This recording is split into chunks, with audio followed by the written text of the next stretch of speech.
শ্রী শ্রী অনুকূলচন্দ্র ঠাকুরের আলোচনা। জয়গুরু।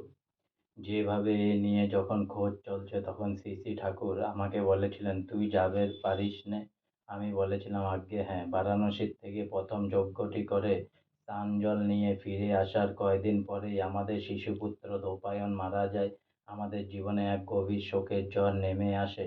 সেই সময় শ্রী শ্রী বর্মার কাছে আমার স্ত্রী বলেন, আমাদের বাড়িতে বেশ কয়েক পুরুষ ধরে অকাল মৃত্যুর ইতিহাস আছে। শ্রী শ্রী বর্মা সব শুনে তাকে কিছু বিধান দিয়েছিলেন। এরপর জন্ম হয় আমার ছোট পুত্র জগমোহনের। অত্যন্ত শিশু অবস্থায় তার মারাত্মক পেটের অসুখ দেখা দেয়।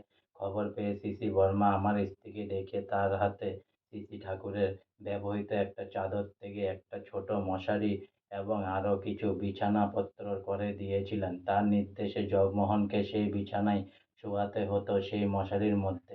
আরও বলেছিলেন, তখনকার মতো মায়ের দুধ বন্ধ রাখতে আর ছাগলের দুধ খাওয়াতে। সেভাবে চলে জগমোহন পেটের অসুখ সম্পূর্ণরূপে সেরে যায়। শ্রী শ্রী বর্মা অভয় দিয়ে বলেছিলেন, যা আর ভয় নেই।